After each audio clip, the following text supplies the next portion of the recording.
Assalamualaikum warahmatullahi wabarakatuh. Di sini kami dari kelompok 2 ingin mempresentasikan materi tentang pelaku kecurangan dan latar belakangnya. Yang beranggotakan saya sendiri, Cindy Ramadhani, Fitri Dwi Aliyah, dan Erina. Pengertian fraud. Fraud merupakan penipuan yang disengaja dilakukan yang dapat menimbulkan kerugian tanpa disadari oleh pihak yang dirugikan dan memberikan keuntungan bagi pelaku. Kriteria kecurangan. Yang pertama, manipulasi, klasifikasi, dan alterasi catatan-catatan akuntansi atau dokumen pendukung yang menjadi dasar pembuatan laporan keuangan. Yang kedua, salah penyajian atau penghapusan yang sengaja atas transaksi-transaksi dan informasi penting lainnya. Yang ketiga, salah penerapan prinsip-prinsip akuntansi terhadap jumlah, klasifikasi, cara penyajian, dan pengungkapan yang disengaja. Unsur-unsur kecurangan. Yang pertama, harus terdapat salah pernyataan. Yang kedua, dari suatu masa lampau atau sekarang. Yang ketiga, fakta bersifat material. Yang keempat, dilakukan secara sengaja atau tanpa perhitungan untuk tujuan tertentu, misalnya menipu. Yang kelima, dilakukan oleh orang dari dalam atau luar organisasi. Yang keenam, dengan maksud untuk menyebabkan suatu pihak beraksi. Yang ketujuh, secara langsung atau tidak langsung merugikan orang. Yang kedelapan, pihak yang dirugikan harus beraksi terhadap salah pernyataan tersebut. Yang sembilan, adanya perbuatan yang melawan hukum. Dan yang terakhir, untuk mendapatkan keuntungan pribadi atau kelompok. Faktor-faktor pendorong manusia berbuat curang. Sebenarnya, apa yang mendorong manusia untuk berbuat curang? Secara sederhana, dua segitiga berikut ini dapat bercerita tentang hubungan-hubungan yang mendorong terjadi fraud. Kecurangan dapat dilakukan oleh karyawan, manajemen, pemasok, dan pelanggan. Contoh kecurangan yang dilakukan oleh karyawan, misalnya pengambilan uang kas, persediaan, dan peralatan perusahaan.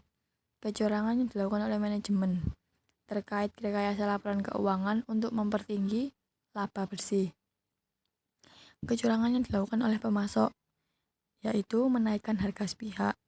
Kecurangan yang dilakukan oleh pelanggan, misalnya tidak membayar barang yang dikirim.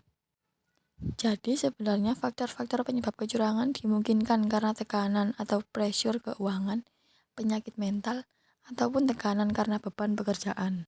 Menurut Amin Wijaya Tunggal 2001, tekanan keuangan mungkin bisa terjadi karena sifat tamak, terlilit hutang, kebutuhan biaya pengobatan, kebutuhan uang mendesak, kerugian keuangan, penyakit mental, mungkin karena berjudi dan menggunakan obat-obatan terlarang. Tekanan beban pekerjaan mungkin karena jam lembur yang terlalu lama, merasa kurang dihargai sesuai prestasi, atau jenjang karir yang tidak jelas. Faktor-faktor yang mempengaruhi pelaku kecurangan. Faktor generik, kesempatan untuk melakukan kecurangan tergantung pada kedudukan pelaku terhadap objek kecurangan.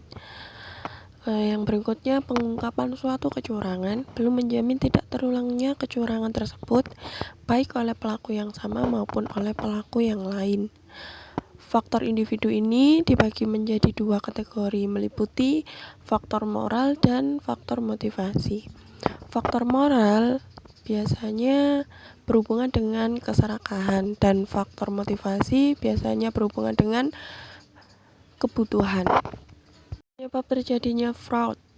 Motivasi adalah untuk mendapatkan keuntungan bagi dirinya sendiri yang beralasan pribadinya seperti masalah keuangan menjadi motivasi mereka untuk melakukan fraud.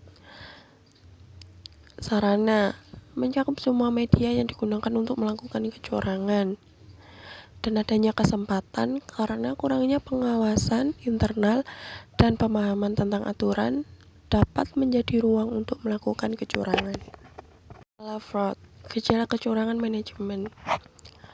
Yang pertama, ketidakcocokan di antara manajemen puncak. Yang kedua, moral dan motivasi karyawan yang rendah. 3. Departemen keakuntansi kekurangan staf.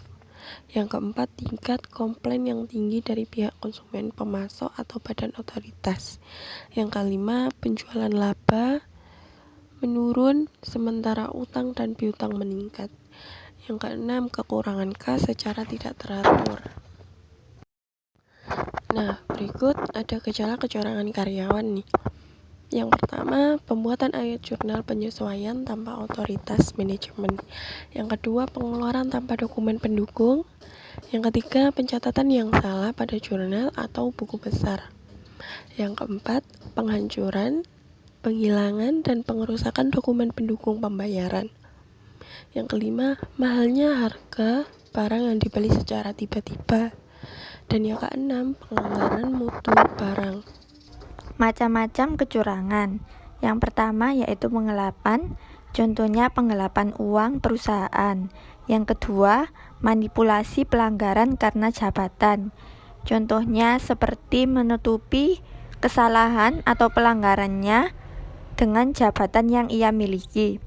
Yang tiga, yaitu pencurian aset perusahaan, bisa berupa uang ataupun data perusahaan.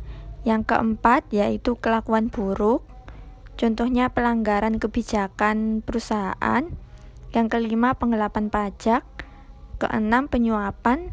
Yang ketujuh, pemerasan. Siapa yang menjadi korban fraud perusahaan? Yang pertama, yaitu pemegang saham. Pemegang saham menjadi korban kecurangan manajemen. Contohnya yaitu manajemen yang memalsukan laporan keuangan dengan menaikkan labanya. Jadi pemegang saham tertarik untuk menanam sahamnya di perusahaan tersebut. Yang kedua yaitu perusahaan itu sendiri. Baik organisasi komersial maupun pemerintahan dapat menjadi korban kecurangan dari karyawan atau manajemennya. Yang ketiga yaitu pelanggan. Contohnya, misalnya terdapat kecurangan pada penentuan harga pokok penjualan. Dinaikkan, maka harga jualnya juga akan naik, dan ini berpengaruh terhadap minat beli pelanggan.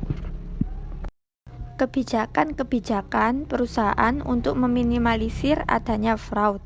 Yang pertama yaitu kebijakan dan prosedur rekrutmen, meliputi proses pengajuan lamaran, seleksi, pelatihan, sampai pengangkatan dengan penempatan.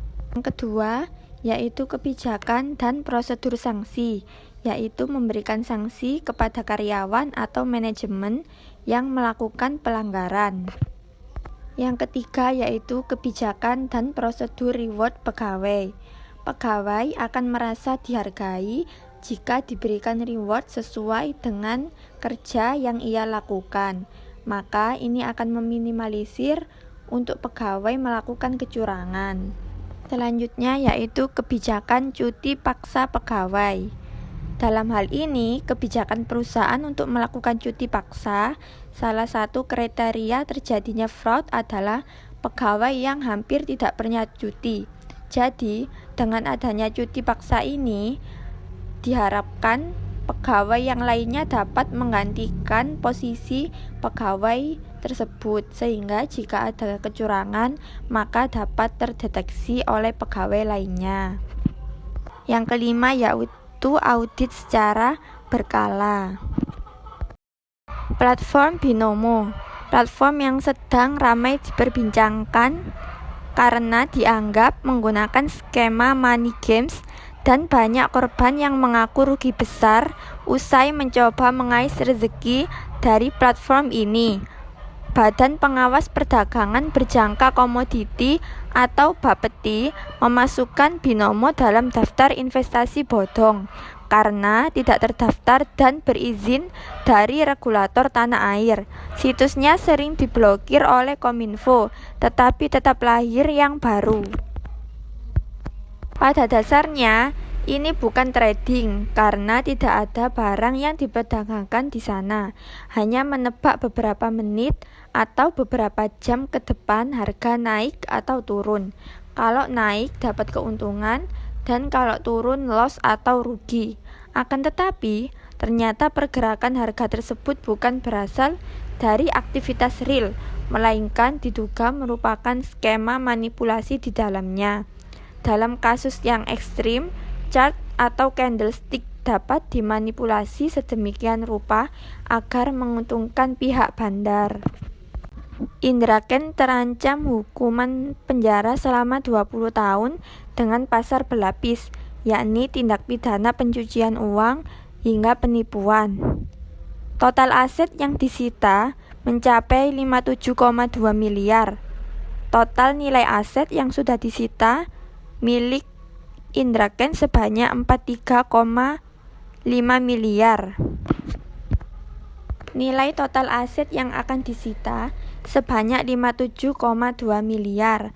Lalu akan dilakukan penyitaan terhadap 9 rekening milik saudara Indra Kents. Kemudian akan dilakukan tracing terhadap 5 unit kendaraan mewah, 2 buah jam tangan mewah. Kemudian dilakukan pemblokiran terhadap 1 akun milik saudara Indra Kents.